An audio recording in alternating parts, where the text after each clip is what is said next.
अर्को दिनदेखि रिहानको व्यवहार अलि फरक हुन थाल्यो। ऊ बारम्बार सियासँग नजिकिन खोज्थ्यो, जसले आयानलाई असहज बनाइरहेको थियो। एक दिन कलेजपछि सिया र आयान एउटा पुरानो मन्दिरको सिडीमा बसेर कुरा गरिरहेका थिए। हल्का हावा चलिरहेको थियो। सियाले अचानक सोधी, आयान, यदि एक दिन म साँच्चै टाढा गए भने तिमी के गर्छौ? आयानले गहिरो सास फेर्यो र भन्यो, सायद तिमीलाई सम्झेर पल पल मर्छु होला। सियाको आँखामा हल्का आँसु चम्कियो र भने, तिमी किन मलाई यति धेरै माया गर्छौ? आयान हल्का मुस्कुराएर जवाफ दियो, किनभने मेरो मनले पहिलो पटक तिमीमा शान्ति भेट्यो। केही समय दुवै चुप रहे। त्यो मौनताभित्र हजारौं भावना लुकेका थिए। आयानले साहस जुटाउँदै बिस्तारै भन्यो, सिया, म तिमीलाई। यत्तिकैमा उसको वाक्य पूरा नहुँदै सियाको फोन बज्यो। उसको अनुहार अचानक बदलियो। के? बाबाको ट्रान्सफर कन्फर्म भयो रे?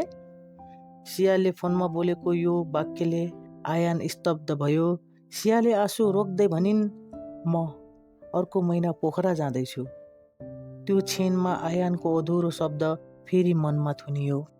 सियाको पोखरा जाने खबरले आयानलाई भित्रदेखि विक्षिप्त बनाएको थियो।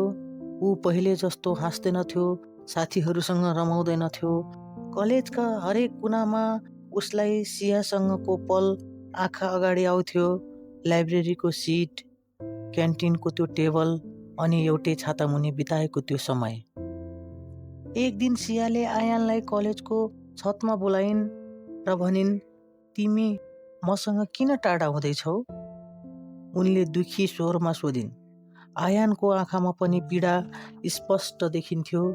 उसको मनमा एउटै कुराले बारम्बार सताइरहेको थियो र उसले गहिरो सास र आँखामा आँसु सहित जवाफ दियो, किनभने म तिमीलाई बिस्तारै गुमाउँदैछु सिया। सियाले उसको हात समातिन् र भनिन्, दूरीले माया कम हुँदैन आयान। आयान हल्का मुस्कुरायो र भन्यो, तर डर लाग्छ कतै समयले तिमीलाई मबाट धेरै टाढा नबनाइदियोस् भनेर। सियाले आफ्नो ब्यागबाट सानो डायरी निकालिन्। त्यो डायरीको पहिलो पेजमा लेखिएको थियो, मेरो हरेक मुस्कानको कारण आयान। आयानको आँखा रसायो। उसले पहिलो पटक महसुस गर्यो कि सियाले पनि उसलाई त्यत्तिकै गहिरो माया गर्छिन्। एकछिन उनीहरू एक अर्काको हात समाएर आँखाभरि आँसु लिएर एक अर्कालाई हेर्दै मौन बसिरहे। तर समय भने उनीहरूको पक्षमा थिएन। बिस्तारै समयको गतिसँगै सिया र आयान टाढिनुपर्ने बाध्यता नजिकै थियो।